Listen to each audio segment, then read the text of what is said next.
ఇప్పుడు sunshine hospital సమర్పించు health news మీకోసం. అదే పనిగా కాల్చిన బ్రెడ్, మితిమీరి వేయించిన ఆలూ చిప్స్లో క్యాన్సర్కు కారణమయ్యే రసాయనం ఉంటుందని హెచ్చరిస్తున్నారు బ్రిటన్ పరిశోధకులు. పిండి పదార్థాలు ఉన్న ఆహారాలను ఎక్కువ సమయం వేయించటం, అధిక ఉష్ణోగ్రత వద్ద కాల్చటం, గ్రిల్ చేయటం వల్ల అక్రిలమైడ్ అనే రసాయనం ఉత్పత్తి అవుతుంది. ఈ రసాయనం వల్ల క్యాన్సర్ ముప్పు బాగా పెరుగుతుందని ఎలుకలపై జరిపిన పరిశోధనలో గుర్తించారు. అక్రిలమైడ్ అనే రసాయనం వంట చేసే ప్రక్రియలో సహజ సిద్ధంగా వెలువడుతుంది. 120 డిగ్రీల ఉష్ణోగ్రతకు మించి వేయించినప్పుడు బ్రెడ్, ఆలూ చిప్స్లోని నీరు, చక్కెర, ఇతర అమినో ఆమ్లాలు కలిసి అక్రిలమైడ్ రసాయనాన్ని విడుదల చేస్తాయి. ఈ నేపథ్యంలో ఆహార పదార్థాల్ని, ప్రత్యేకించి బ్రెడ్, చిప్స్ వంటి వాటిని మితిమీరి వేయించటం, డీప్ ఫ్రై చేయటం మానుకోవాలని, కేవలం బంగారు వర్ణం వచ్చే వరకు వేయిస్తే చాలని పరిశోధకులు చెబుతున్నారు.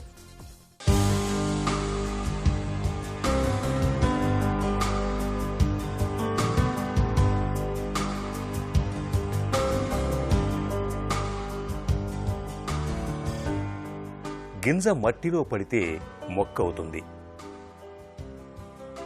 పొట్టలో పడితే బలమవుతుంది.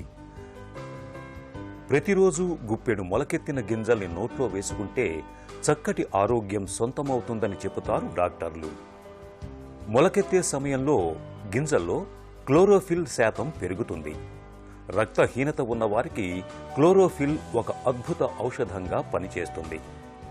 షుగర్ జబ్బుతో బాధపడే వాళ్లు ప్రతినిత్యం ఉదయం పూట ఉపాహారంగా మొలకెత్తించిన గింజల్ని తీసుకోవటం వల్ల వారిలో షుగర్ జబ్బు చక్కగా అదుపులో ఉంటుంది.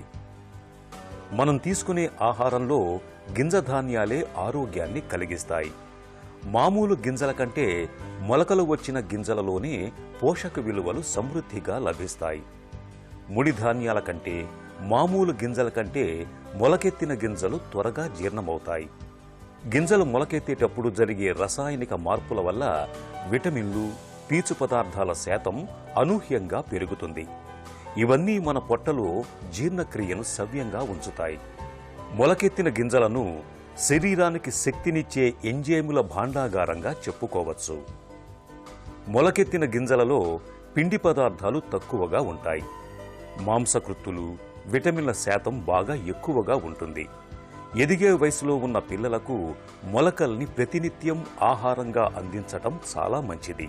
మొలకలను పచ్చిగా తినలేని వారు గింజలను తాలింపు వేసి అందులో సన్నగా తరిగిన ఉల్లి ముక్కలు, కొత్తిమీరను చల్లి ఆ మిశ్రమంలోకి కొద్దిగా నిమ్మరసాన్ని పిండి తీసుకుంటే ఎంతో రుచిగా ఉంటుంది.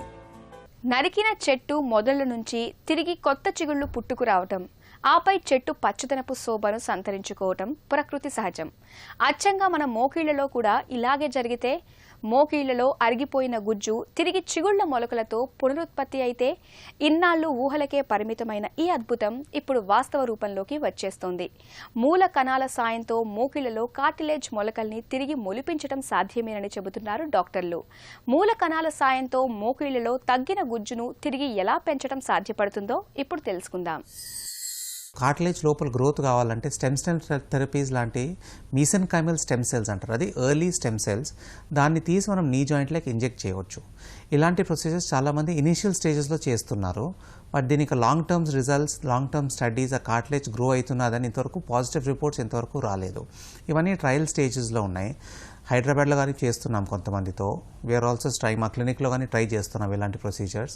బట్ ఇవన్నీ ఎర్లీ స్టేజెస్లో ఉన్నాయండి. మనకి మోకాలలో జిగురు డ్యామేజ్ కాకూడదంటే దానికి మనం ప్రికాషన్స్ చాలా ఎర్లీ స్టేజ్ నుంచి తీసుకోవాల్సి వస్తుంది.